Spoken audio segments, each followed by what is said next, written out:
Everyone, एक बार फिर से आपका स्वागत है हमारे चैनल पे। और आज हम जो डिस्कस करने वाले हैं वो करेंगे 12th क्लास की ज्योग्राफी का चैप्टर नंबर 8।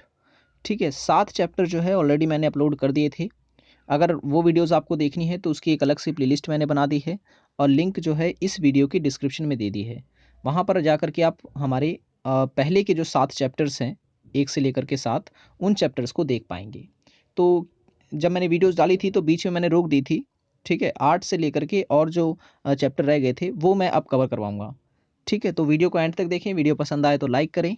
और अगर आप 12th क्लास के स्टूडेंट्स हैं और आपके पास ह्यूमैनिटीज़ है तो आप पॉलिटिकल, हिस्ट्री, ज्योग्राफी हर जो है सब्जेक्ट की वीडियोस को देख सकते हैं। इस वीडियो के डिस्क्रिप्शन में लिंक दी गई है, ठीक है ना, सभी सब्जेक्ट की, तो आप उसे ज़रूर देखें। तो चलिए शुरू करते हैं।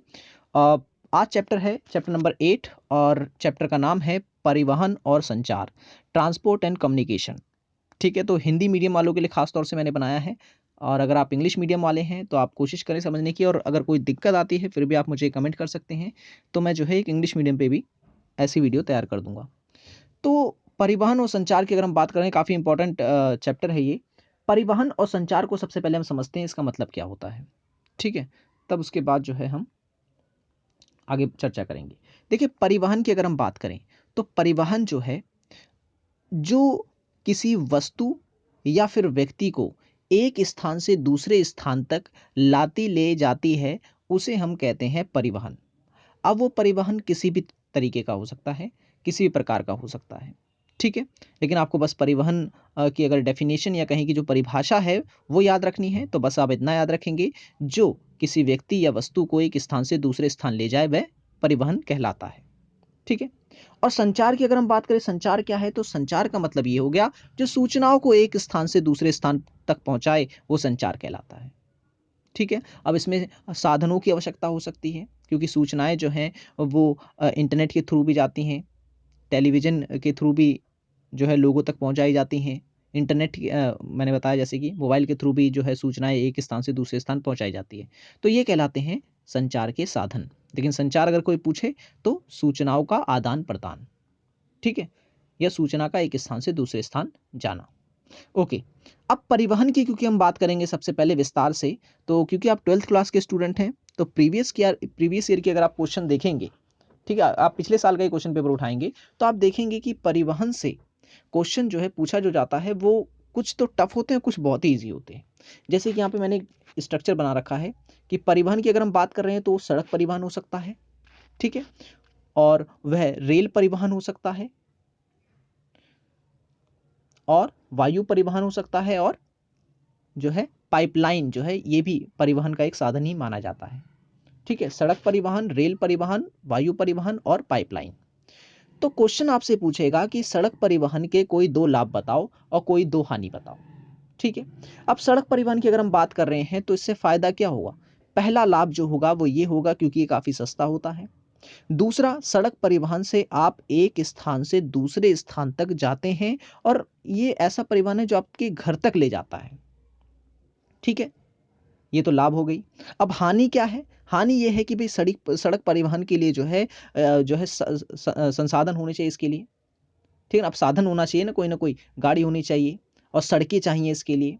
और तो और सड़क बनाने में खर्चा आता है, और अगर वो टूट जाती है तो उसे जो है दोबारा से बनाने में खर्चा आता है, तो ये उसकी हानि कहलाएँगी। ठीक है, तो इसमें कोई याद करने वाले पॉइंट नहीं है। आप खुद अपने आप सोच करके थोड़ा-सा कॉमन सेंस लगा के भी इसका आंसर लिख पाएँगे। रेल मार्ग की वैसे ही बात करें, इसके लाभ और हानि अगर आपसे पूछ ले, तो लाभ तो सिंपल सा है कि दूर-दूर अगर आपको किसी दूर स्थान पे जाना है तो रेल परिवहन जो है सबसे अच्छा है।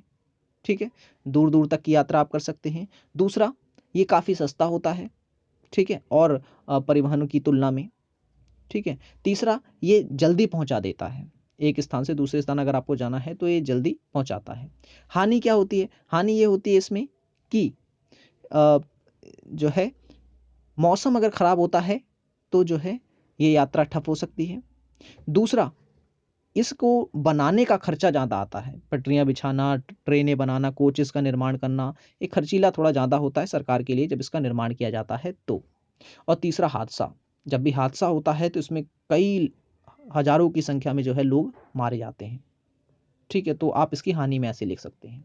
वायु परिवहन का अगर पूछ ले लाभ, तो एक लाभ मैं बता दूं कि एक स्थान से दूसरे स्थान अगर आप तत्कालीन पहुंचना चाहते हैं तो उसके लिए जो है वायु परिवहन सबसे अच्छा माध्यम है, जल्दी आपको एक स्थान से दूसरे स्थान पहुंचाएगा।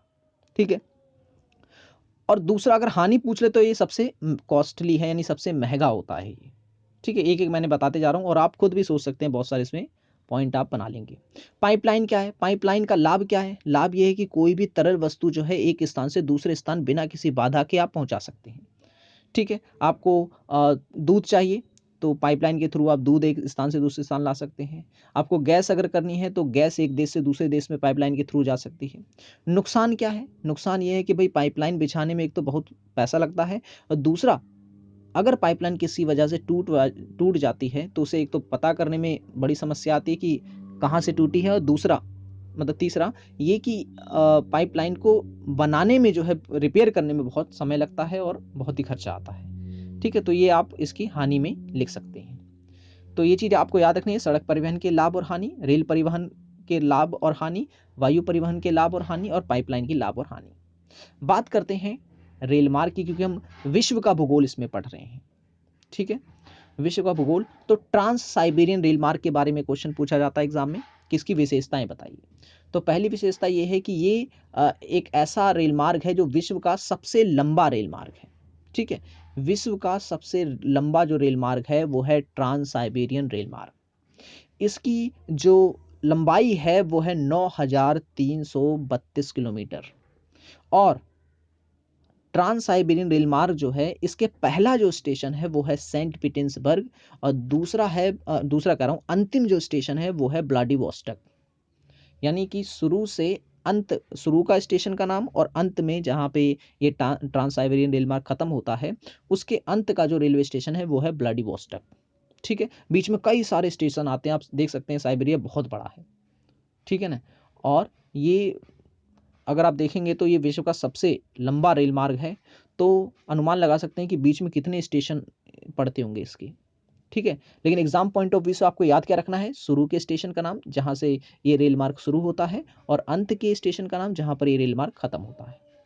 नेक्स्ट है, ये पार महाद्वीपीय रेल मार्ग है। पार महाद्वीपीय रेल मार्ग का मतलब ये हो गया कि अगर मान लो ये कोई महाद्वीप है, तो यहाँ से ये रेल लाइन शुरू होती है और पूरे महाद्वीप को चीरते हुए अंत तक जाती है। ठीक है, तो ऐसा रेल मार्ग जो पूरे महाद्वीप के एक कोने से दूसरे कोने को जोड़ दे, उसे हम कहते हैं पार महाद्वीपीय रेल मार्ग। ठीक है, पार को इंग्लिश में ट्रांस कहते हैं, तो यहाँ मैंने ट्रांस साइबेरियन लिख रखा है, तो उसे पार साइबेरियन रेल मार्ग भी कहेंगे। ठीक है ना, ओके। और ये जो ट्रांस साइबेरियन रेल मार्ग है, इससे फ़ायदा होता है स्टेपी घास के मैदान के लोगों को। ठीक है, क्या फ़ायदा होता है? फ़ायदा ये होता है कि यहाँ के जो लोग हैं वो अपना जो अनाज होता है, जो गेहूँ होता है, वो साइबेरिया में या रशिया के कोने-कोने तक जो है ये अपना सामान पहुँचा पाते हैं। ठीक है, तो इससे फ़ायदा होता है इस रेल मार्ग से। पार कैनेडियन रेल मार्ग की बात करें, नाम से पता चल रहा है कि ये रेल मार्ग जो है वो कनाडा में है। ठीक है, और कनाडा में है, दूसरी खास बात इसकी ये है कि इसका पहला जो स्टेशन है वो है हैलिफैक्स, और अंत का जो स्टेशन है वो है वैंकूवर।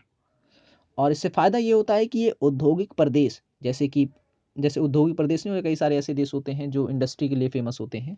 और पेरिस प्रदेश, यानी जो कि गेहूँ वगैरह, आपने देखा होगा यहाँ पर गेहूँ वगैरह जो है वो बहुत होता है।